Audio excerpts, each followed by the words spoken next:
How can a person get the best internships? Okay, super simple. One, everything that was has come up so far about jobs. So work on your social skills, work on developing your craft. But ultimately, the best internship is going to be defined by what is the thing you're trying to do, and then finding the best internship that's going to move in that direction. So, as an example, this is a really good program. If you're blowing it in this program right now, then it is not a really good program. That has nothing to do with the program. It has to do with you're either not in the right place to be here, you're not in the right mood to work, or maybe you mistakenly enrolled in the wrong program.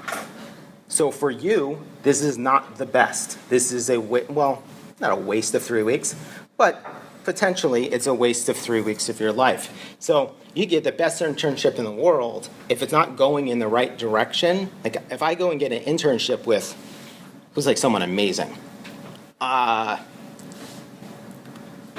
Landor, who are the brand identity company. And every time a corporation needs one of those massive $1 million, 2-year redos of their identity, Landor does it. That could be the best internship in the world. If I want to be an art book designer, that is a really weird use of my time to go and do a bunch of work that will have literally no bearing on it. Now, in general, you can pull from any experience, right? And you can find things that are relevant and applicable.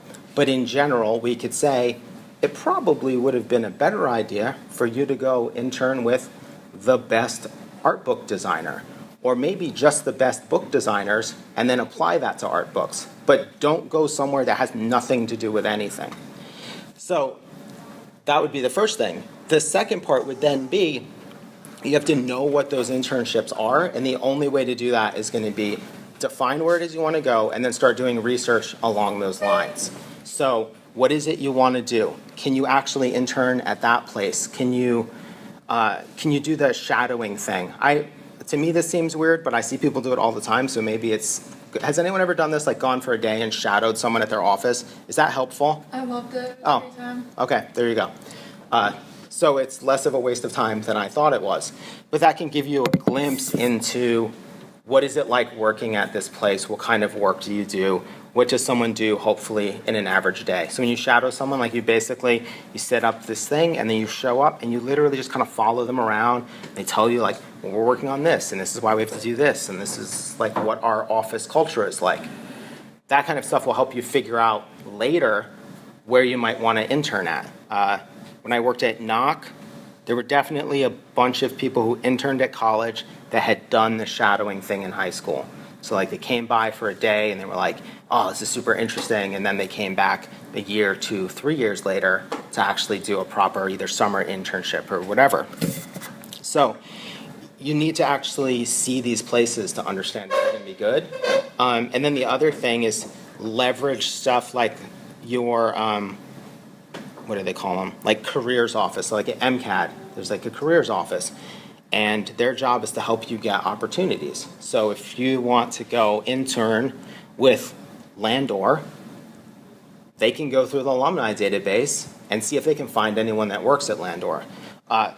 People always disparage LinkedIn as this ridiculous thing. Probably very few of you are on LinkedIn. LinkedIn is fucking awesome. And the reason it is awesome is if I want to do an internship at MoMA, or let's say I'm going to be at MoMA in September, or I'm going to be in New York in September, and I want to meet with a designer at MoMA. I go into LinkedIn, and I type in MoMA, search my network. And then it's oh, okay, I don't know anyone that works at MoMA, but this person is a connection of this person I went to school with. I can probably get their email and send them a message directly, or I can get in touch with, say, George, and be like, hey, George, I saw that you know this person at MoMA. Can you make an introduction for me? I want to go have coffee with some people that work in MoMA. So get on LinkedIn as soon as is humanly possible.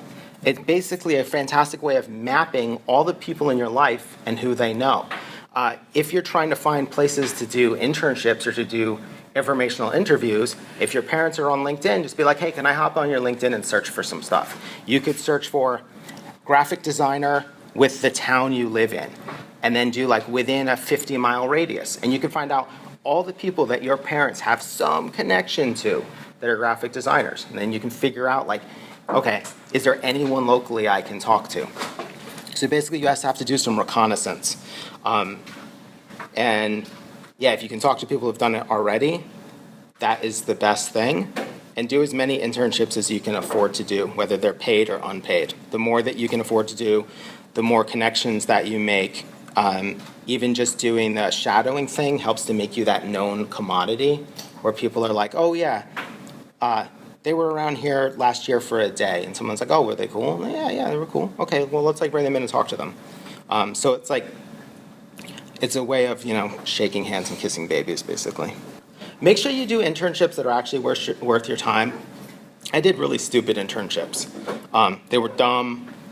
One of them was really valuable for the social aspect of it and the people that I met, but I actually didn't do anything that I could learn from or that was useful. And I did another one that was just a complete and total waste of my time and a disaster. And I should have known right off the bat, like there were enough red flags to be like, these people suck, but I went ahead with it and I just wasted a lot of time and effort. So make sure that you're finding places that are going in the direction you want to go in. In general, I would say do internships with people you've heard of, or there's some social proof that they do interesting stuff. So if it's a design studio, for example, and you haven't heard of them, then you look through their portfolio and you're like, they did that, awesome, then do it. If you open up their portfolio and it's all terrible, or it's all in an industry you don't want to work in, like it's all healthcare,